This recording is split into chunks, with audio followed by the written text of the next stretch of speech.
여러분 안녕하십니까? 반갑습니다. 김동수의 사이다 시간입니다. 오늘은 강남역 묻지마 살인사건에 대해서 살펴보도록 하겠습니다. 여러분 기억하시죠? 작년 2016년 5월 17일 새벽 1시에 강남역 10번 출구 근처에 있는 한 주점의 건물의 공용 화장실에서 김모 씨가 그 당시 23세의 여성을 흉기로 여러 차례 찌르고 숨지게 한 혐의로 재판에 넘겨진 사건입니다. 이 범인은 공용 화장실에서 일면식도 없는 여성을 흉기로 찔러서 살해한 이른바 강남 묻지마 살인 그 범인에게 오늘 대법원에서 징역 30년형으로 확정이 됐습니다. 이렇게 사람을 죽인 사람에게 30년 징역을 확정된 사실에 여러분들은 어떻게 생각하십니까? 사형을 해야 되지 않습니까? 무기징역을 줘야 되지 않습니까? 라고 반문하신 분도 계실 겁니다. 그러나 오늘 대법원에서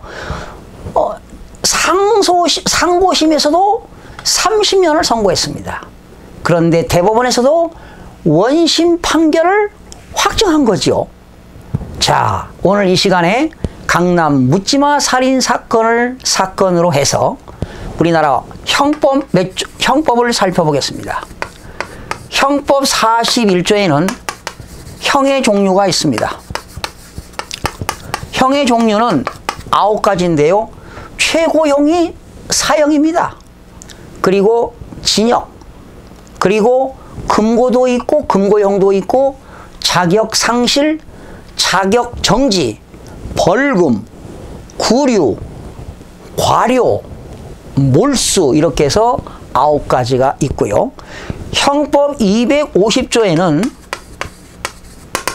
살인죄입니다. 살인.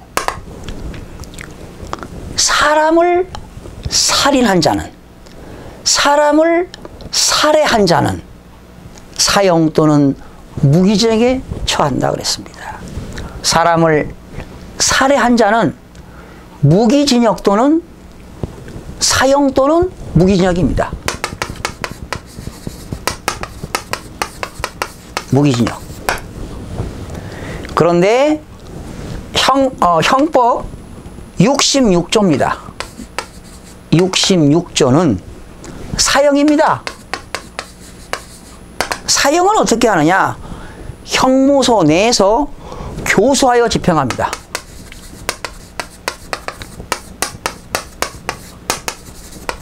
교수하여 집행하도록 되어 있습니다. 교수형으로 집행한다는 거죠. 목을 매서 집행하는 걸로 형법에 나와 있습니다. 그런데 검찰은 김 씨의 범행이 토막살인 사건 못지않게 잔혹성을 띄었다면서 구형에서는 무기징역을 선고했습니다. 그런데 상고심에서 30년 선고했죠. 그런데 오늘 대법원에서 역시 원심 판결을 확정지어서 30년으로 확정했습니다. 대법원에서는 법원의 중대성을 인정했지만 김 씨가 범행 당시에 피해 망상 등 정신질환으로 심신미약 상태였던 점이 인정된다면서 역시 30년을 선고했습니다. 바로 이 김 씨는 고등학교 시절 1999년 고등학교 때부터 정신분열증이 있었습니다. 바로 정신분열증을 전문용어로 미분화형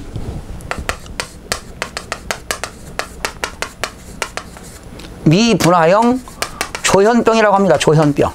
바로 조현병이 정신분열증이 되겠습니다.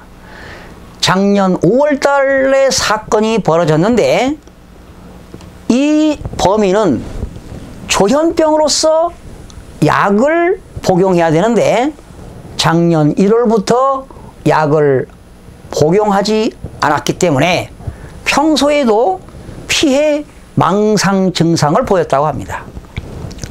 즉 범행 당시에도 조현병 증상이 있었던 것으로 조사가 됐습니다. 정신분열이 왔다는 거, 정신분열. 그런데 그 범행을 하기 위해서 근처에서 50분 동안 담배를 피우면서 서성이면서 범행을 결심했다고 합니다. 또한 30분 동안 화장실 내에서 남성 용전기에 앉아서 대기하다가 범행을 저질렀다고 재판부는 판단을 한 것이지요. 그런데 왜 재판부에서는 조현병이 있는가 하는 이유는 그 김 씨는 흉기를 은폐하지도 않았다.